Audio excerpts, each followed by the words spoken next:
కర్నూలు జిల్లా పందికొండ రిజర్వాయర్ ఆయకట్టు సాగు సమితి ఆధ్వర్యంలో నీటి ఉద్యమం ఉధృతమైంది. పందికొండ ఆర్డీఓ కార్యాలయం ముందు రైతులు ధర్నా చేపట్టారు. రిజర్వాయర్ సాధన సమితితో పాటు సిపిఐ రైతు సంఘం ఆధ్వర్యంలో అంబేద్కర్ సర్కిల్ నుండి ఆర్డీఓ కార్యాలయం వరకు రైతులు ర్యాలీ నిర్వహించారు. రాయలసీమకు శ్రీశైలం ప్రాజెక్టు మిగులు జలాల నుండి రావాల్సిన నీటి వాటా రావడం లేదని ఆ ప్రాంత పర్యవేక్షణ సమితి అధ్యక్షుడు బొజ్జం పార్థసారథి రెడ్డి మండిపడ్డారు. అలాగే రాయలసీమ ప్రాంతంలో కేఆర్ఎండి కార్యాలయాన్ని ఏర్పాటు చేయాలని పార్థసారథి రెడ్డి డిమాండ్ చేశారు.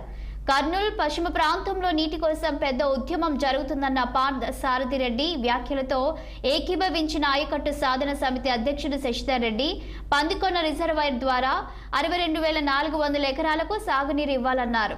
అటు యాస్పరి మండలంలోని 36 గ్రామాలకు కూడా తాగునీరు అందివ్వాలని డిమాండ్ చేశారు శశిధర్ రెడ్డి.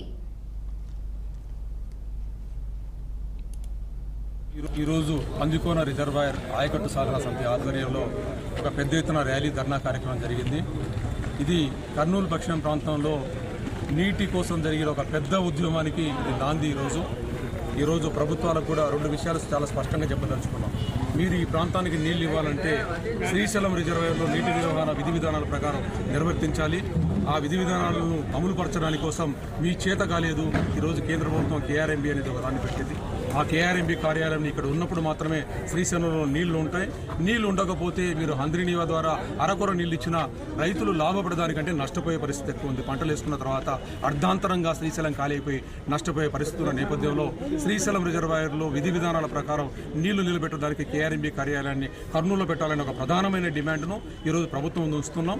మంత్రి గారికి పోయిన నెల 10వ తారీఖున మేము స్పష్టంగా చెప్పొచ్చాం, అయ్యా కేఆర్ఎంబి కార్యాలయం రాయలసీమలో పెట్టకపోతే మాకు ఉరితాడి అని చెప్పొచ్చాం. వాళ్ళు ఏపీ అంటే అమరావతి పోలవరం అనే ఒక మైండ్ సెట్లో ఉన్నారు. మీరు అమరావతి పోలవరం మాత్రమే అని అంటే మాత్రం మిగతా. గుంటూరు జిల్లా ఫిరంగిపురంలో తీవ్ర ఉద్రిక్తత